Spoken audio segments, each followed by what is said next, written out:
भानपुर गांव एक ऐसा गांव था जहां दिन भर गांव आवाजों और ठहाकों से गूंजता रहता था। गांव में रोज बाजार भरता, लोग अपने अपने कारोबार में व्यस्त रहते। कोई फल फ्रूट बेचता तो कोई मिठाई। हमेशा चिल्लम चिल्ली, पर इतनी चहल पहल के पीछे एक गहरा राज छुपा हुआ था। गांव में जैसे ही सूरज डूबता, शाम के 7 बजे गांव में शांति छा जाती, मानो गांव में कोई रहता ही ना हो, एकदम वीरान।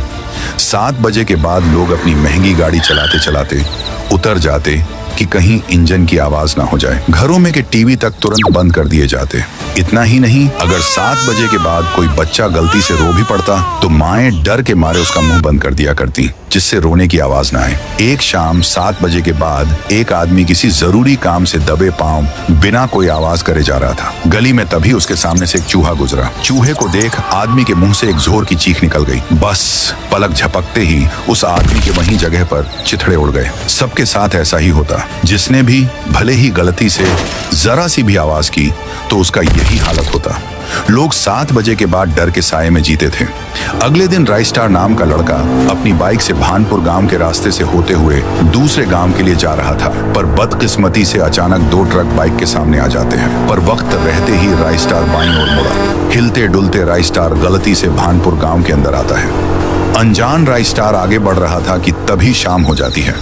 चारों तरफ से सिर्फ एक ही आवाज गूंज रही थी, कृपया सारे लोग कदम भी फूंक फूंक कर रखिए, जरा सी भी आवाज आपकी मौत की कारण बन सकती है। 7 बजने में कुछ ही मिनट बाकी है। तभी राइस्टार देखता है कि बाजू से एक आदमी राइस्टार के सामने सफेद कार खड़ी करके उसमें से उतरता है और कार को धक्के मारते हुए कार को आगे बढ़ा रहा।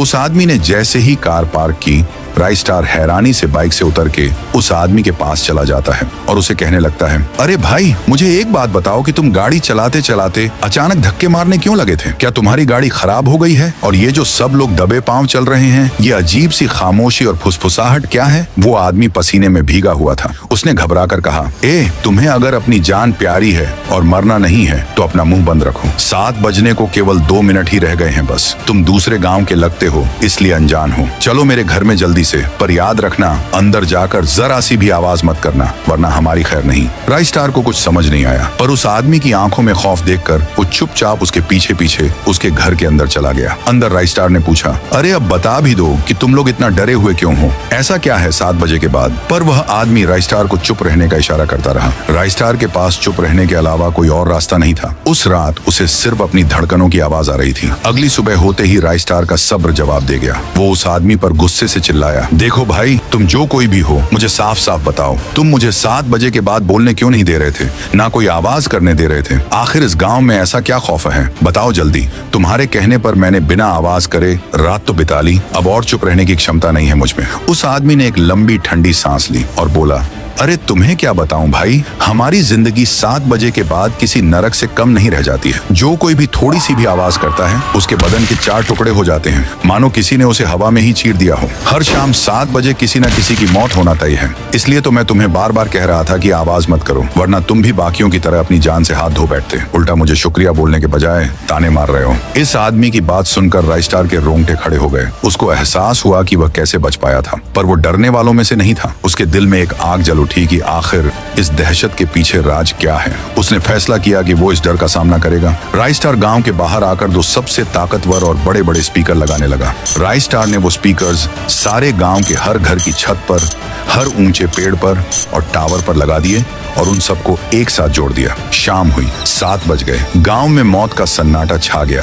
पर राइस्टार ने लगाए हुए स्पीकर भी अपना कारनामा शुरू कर देते हैं। कान फाड़ देने वाली भयानक आवाजों से पूरा भानपुर गांव गूंज उठा। अभी अचानक आसमान में काली बिजली के साथ थूंग थूंग बहुत तेज गुस्से में गांव के बीचों बीच उतर आया। उसकी आंखें आवाज को सुन उसके कानों में से खून निकल रहा था। थूंग थूंग चिल्लाया, नहीं छोड़ूंगा, नहीं छोड़ूंगा किसी को। किसको मारूं, कैसे मारूं? बंद करो ये आवाज, मेरे कान फट जाएंगे। मैं पूरे गांव को ही उजाड़ कर रख दूंगा। वो दर्द से तड़प रहा था। तभी राइस्टार हिम्मत करके उसके सामने आता है। थूंग थूंग उसे कांपती आवाज में कहता है, ये खरगोश के, तू कोई भी हो, जल्दी से आवाज बंद करवा वरना तुझे कच्चा चबा दूंगा। फिर राइस स्टार बोला, अच्छा तो तू ही है वो जो 7 बजे के बाद आवाज करने पर मासूमों की जान ले लेता है। बता ऐसा क्यों करता है? क्या दुश्मनी है तेरी इन लोगों से? थूंग थूंग चीख कर बोला, ए चला जा यहाँ से, पहले ही मेरा दिमाग खराब हो रहा है इस शोर से। मैं तुझे क्यों बताऊं, दफा हो जा। तुझे बता के मैं क्या करूंगा, तू क्या ही कर लेगा। बस मेरी पावर काम करने लगे, एक एक को चुन चुन के मारूंगा। राइस स्टार स्पीकर का रिमोट हाथ में पकड़े हुए कहता है, अगर तूने सच नहीं बताया तो जिसमें से ये आवाज आ रही है उस स्पीकर की आवाज और बढ़ा दूंगा, इतनी बढ़ा दूंगा कि तेरे वजूद के ही चिथड़े उड़ जाएंगे। बहुत बोल रहा था ना कि क्या कर लेगा, देख मैं ये कर लूंगा, चल अब जल्दी मुंह खोल। थूंग थूंग दर्द से कांप गया। नहीं नहीं मुझे माफ कर दो, स्पीकर की आवाज मत बढ़ाना। मैं सब बताता हूँ कि मैं आवाज करने पर लोगों की जान क्यों लेता हूँ। थूंग थूंग जमीन पर घुटनों के बल बैठ गया। दरअसल मेरा नाम थूंग थूंग है, मैं इस गांव का नहीं था। मैं यहाँ JEE का एग्जाम देने के लिए रहने में के लिए कमरे की तलाश करते हुए इस गांव आया था। एक रूम मुझे मिल भी गया। कल मेरा एग्जाम था, इसलिए मैं रात को अपने कमरे में बैठकर पढ़ रहा था। मेरे लिए वो इम्तिहान मेरी जिंदगी था। पर मेरे रूम के बाहर गांव के सरपंच के कुछ गुंडे बेटे नशे की हालत में गाने की आवाज फौल बढ़ाकर नाच रहे थे, गालियां बक रहे थे। मुझे उनकी गानों के आवाज से पढ़ने में डिस्टर्ब हो रहा था। मैं बस उनके पास गया और उनसे मिन्नत की, भाई प्लीज आवाज कम कर लो यार, कल मेरा पेपर है, मेरी जिंदगी का सवाल है, मुझे तुम्हारे आवाज से डिस्टर्बेंस हो रही है। पर वो जानवर, उन्होंने मेरी एक न सुनी, उल्टा मुझे ही गाली बकने लगे। देख रे बिडू, लोग आज तक अपुन से किसी ने सर उठा के भी बात नहीं करी, और ये पढ़ाकू बंदर जैसा दिखने वाला लड़का अपुन को ज्ञान पेल रहा है और हमारी पार्टी को खराब कर दे लिए है इसने।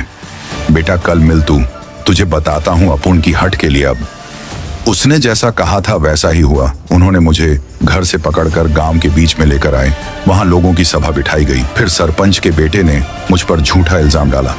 अरे गांव वालों, ये पढ़ाकू बंदर जैसा दिखने वाला लड़का कोई स्टूडेंट नहीं है, बल्कि चोर है।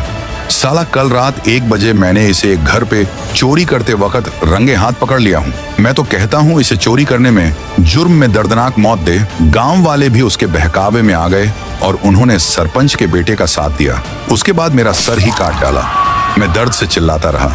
उसके बाद वह तीनों ही जीप में बैठकर दूसरे गांव में रहने के लिए चले गए। मुझे इंसाफ नहीं मिला, मुझे उनको जान से मारना है।